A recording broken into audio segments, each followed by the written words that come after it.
আসসালামু আলাইকুম everyone. Welcome back to my channel.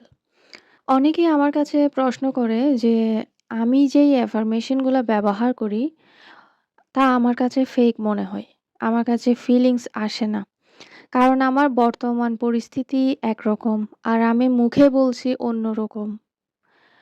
ঠিক তার বিপরীত বলছি। এটা আমার কাছে ফেক মনে হচ্ছে। কেন অ্যাফার্মেশন বলার সময় এটা ফেক মনে হয়? আমাদের ব্রেইনে বারবার মনে হচ্ছে এটা মিথ্যা। এমন লাগাটা স্বাভাবিক। কারণ হচ্ছে আপনার যে ওল্ড বিলিভ আছে, আপনার মধ্যে আগের যেই সিনারিওটা আপনার সম্পর্কে তৈরি করেছেন আপনি, ওইটা সহজে ভাঙবে না। আর ওই ওল্ড বিলিভটা নতুন একটা সিনারিওকে সহজে ক্রিয়েট করতে দেয় না। বাধা দেয়। আপনি যখন বলবেন যে, "আই এম হ্যাপি" কিন্তু আপনি বাস্তবে হ্যাপি না। তো সহজে আপনি হ্যাপি মোমেন্টটা ক্রিয়েট করতে পারবেন না। ওইটা আপনাকে বারবার বাধা দিবে। এটাই স্বাভাবিক। এটাতে ভয় পাওয়ার কিছু নেই। এটা নিয়ে টেনশন করার কিছু নেই। এটা এমন লাগাটা এটা স্বাভাবিক। যদি বেশি এ ধরনের প্রবলেম ফেস করেন তাহলে একটা কাজ করতে পারেন। যখন আপনি রেস্ট নিবেন, অর্থাৎ দিনে না হলেও রাতে ঘুমানোর আগে আপনি যখন রেস্ট নিবেন, ঘুমাতে যাবেন, তখন আপনার কনশাস মাইন্ডও ঘুমিয়ে যাবে। তখন আপনি ঘুমানোর আগে ১০-১৫ মিনিট মেডিটেশন করতে পারেন। মেডিটেশনের জন্য আমার জন্য সবচাইতে বেশি কার্যকরী হচ্ছে মিউজিক শোনা। মিউজিক মানে এমনে অন্য মিউজিক না। ওইটা হচ্ছে মেডিটেটেড মিউজিক। 432 ফ্রিকোয়েন্সি, তারপর হচ্ছে আ 528 ফ্রিকোয়েন্সি YouTube এ ইজিলি পেয়ে যাবেন। ১০-১৫ মিনিট আপনি ওই মিউজিক ব্যাকগ্রাউন্ডে চালিয়ে দিয়ে আপনি মেডিটেশন করবেন। আপনি যখন এভাবে মেডিটেশন করবেন, শুয়ে মেডিটেশন না করাই ভালো। কারণ শুয়ে যদি আমরা মেডিটেট করি তাহলে আমরা খুব ইজিলি ঘুমিয়ে যাই। তখন অ্যাফার্মেশন দিতে পারি না।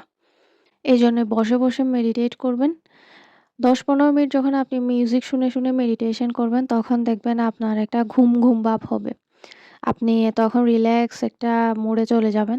তখন আস্তে আপনি অ্যাফার্মেশন দিবেন। মুখে না দিলেও মনে দিবেন। ফিল করবেন, দেখবেন তখন ফিলিংসটা আসছে। কারণ আপনার কনশাস মাইন্ড তখন রিল্যাক্সে থাকবে। আপনি যখন ঘুমানোর একটা স্টেটে চলে যাবেন, তখন আপনার কনশাস মাইন্ডটা প্রশ্ন করতে পারবে না। এটা হবে না, ওইটা এমন তাই হয়েছে। এই ধরনের প্রশ্ন, অনেক রকমের প্রশ্ন করতে পারে। সেটা করা বন্ধ করে দিবে। তখন আপনি একটা রিল্যাক্স স্টেটে চলে যাবেন। তখন আপনি অ্যাফার্মেশন দিবেন মনে। যতক্ষণ পারেন, যতক্ষণ ঘুম না আসে অ্যাফার্মেশন দিতেই থাকবেন।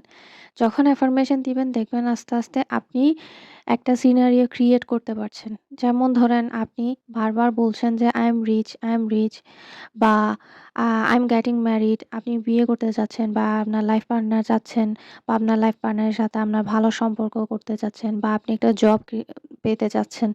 তো আপনি বলতে পারেন যেটাই আপনি চান, আপনার গোল যেটা সেটা বারবার আপনি এফার্মেশন করতে পারেন। করতে দেখবেন যখন আপনার আস্তে আপনি একটা ভিজুয়ালাইজ করতে পারছেন, একটা সিনারিও ক্রিয়েট করতে পারছেন। আপনি যদি জব পেয়ে যান আপনাকে কেমন লাগবে? আপনি যখন আপনার লাইফ পার্টনারকে পেয়ে যাবেন তখন আপনি কেমন সময় কাটাবেন? আস্তে সেই একটা মুভির মতো সিনারিও আসতে থাকবে।